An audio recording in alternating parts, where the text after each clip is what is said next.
புருஷன் இல்லைங்கிறீங்க, பூ வச்சிருக்கீங்க, பொட்டு வச்சிருக்கீங்க. அது என் கொள்கைங்க. கோர்ட்டுக்கு என்னத்துக்கு தெரியும்னா, புருஷன் செத்து போயிட்டா பூ வச்சுக்கலாம், பொட்டு வச்சுக்கலாம், இன்னொரு புருஷனை தான் வச்சுக்க கூடாது. புரியுதுங்களா?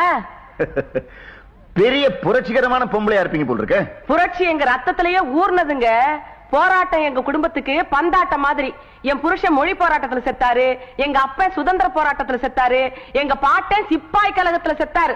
ஆக உங்க குடும்பத்துல போராட்டத்துல இறங்காத பொம்பளை நீங்க தான் சொல்லுங்க. அம்மாவை தண்டிக்காதேங்கிற அட்டையை கையில பிடிச்சுக்கிட்டு கோர்ட்டுக்கு வெளியே குந்திக்கிட்டு தான் இருந்தேன். கூப்பிட்டீங்க, கூண்டுல வந்து. கருப்பாயி அம்மாளை ஏன் தண்டிக்க கூடாது? ஒரு ஐயர் பொம்பளையா இருந்துகிட்டு அர்ஜுன பொம்பளைன்னு போய் சொல்லி அரசாங்கத்தை ஏமாத்திட்டாங்களே. இப்படி ஒரு பெரிய அதிகாரியை போய் சொன்னா இந்தியாவுடைய அந்தஸ்து என்ன இருக்கு? அடையங்க நீங்க ஒண்ணு. இந்தியாவோட அந்தஸ்தையே நீங்க தான் இடுப்புல ஏத்தி வச்சுக்கிற மாதிரியும் புலம்புறீங்க. அவங்க போய் சொன்னதுனால இப்ப என்னங்க? பூசணிக்காய் விலை ஏறிச்சா, புடலங்காய் விலை ஏறிச்சா? தேசத்துக்கு என்ன நஷ்டம், இல்ல சனங்களுக்கு தான் என்ன கஷ்டம்னு என்னத்துக்கு போய் சொன்னாங்க? படிக்கிறதுக்கு, கோட்டையை பிடிக்கிறதுக்கா? எலெக்ஷன் டயத்துல எம்புட்டு பேர் ஓட்டு வாங்குறதுக்காக உதார் விடுறாங்க. எனக்கு ஓட்டு போடுங்க, உங்க வீட்டு பைப்ல எல்லாம் பாயாசமா ஊத்தும், பன்னிக்குட்டி எல்லாம் கண்ணுக்குட்டியா மாறும், மொட்டை தலையில முடி முளைக்கும், சொட்ட தலையில செடி முளைக்கும், அப்படி இப்படின்னு அளந்து விடுறாங்க. ஜெயிக்கிறாங்க, மந்திரியாவும் ஆயிடுறாங்க.